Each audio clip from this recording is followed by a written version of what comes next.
The research has been out for months. With the stops and starts, classes being held online, the COVID pandemic put a lot of students way behind where they should be when they started back up this fall. But then last week, the results were released of Idaho's Reading Indicator, the assessment of where Idaho kids are when it comes to reading at grade level. The fall IRI, that is, of kindergarten through third showed significant improvement over the last couple of years. In fact, kindergarten and first grade jumped well ahead of where we were back in 2019. Kindergarten went from 43% at grade level to nearly 52%.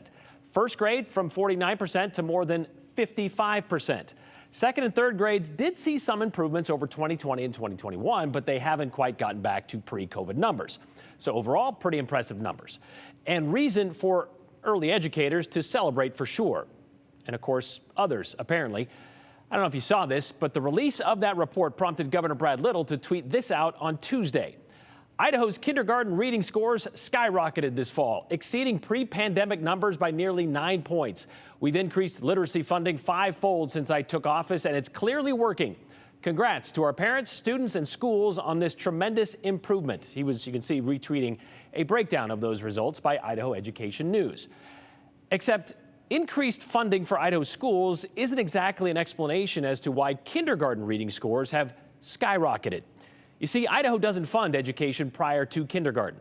We're one of a handful of states, like 4, I guess, that don't offer early education options for kids under 5. It's not allowed by state law. And those IRI assessments are taken in September, usually just a couple weeks after school starts. It's used to know where the kids are coming from, the starting point for the year. These facts were pointed out to us by the executive director of the Idaho Association for the Education of Young Children. And while she applauds Governor Little and the legislature for increasing funding over the last few years, including the $72 million from last session, a $46 million increase over the year before, thanks to a budget surplus, she says even that increase doesn't explain the jump in scores, because that money wasn't available until this school year. Okay, so since the state doesn't fund preschool education and those tests are taken before any state money can be used to teach those kindergartners to read, should the governor be taking credit for it? And if not, where should that credit be given? Interestingly enough, as we know, we don't have a state-funded preschool, but what we have been seeing over the past several years is that school districts and communities are trying to figure this out on their own.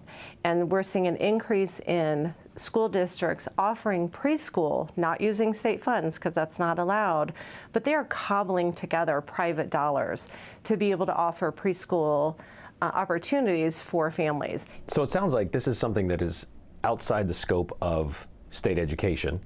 So how do you feel about the governor kind of, well, I mean, literally taking credit for these higher scores? Well, I think that, you know, again, I applaud the governor for investing in K through 3, and I think coupled with what we're doing as a nonprofit, coupled with what the state is doing in K through 3, I think it'll help continue with that growth. But if we really want to make an impact, let's change the school age from 5 to 4. That way, whatever state funds that the school districts get, they can use those dollars for parent engagement, parent activity, preschool if they choose to do that. They can use that for whatever they want, because a nonprofit can't sustain this funding, you know, throughout, you know, forever. But I guess it shows that the early education prior to kindergarten, it works. It works. It works. That's what we're seeing. I mean, every other state across the country knows this. And so if we just invest in early childhood education, whether that's parent resources, whether it's brick and mortar preschool program, whether it's supporting families going to the libraries, whatever that is in that community that works for them and what their needs are, we know that that's going to make an impact on our K through 3. The data is there, the research is there. We just need the political will and we need the funding to be able to support these efforts. When you say political will, you talking about like lawmakers who don't want to vote for it, despite facts, despite school districts and communities saying we want to do this? Right. So talking with lawmakers across the state over the 12 years that I've been doing this, you know, we hear that it's the parents' role to educate their children. It's not the government's role to educate children before the age of 5.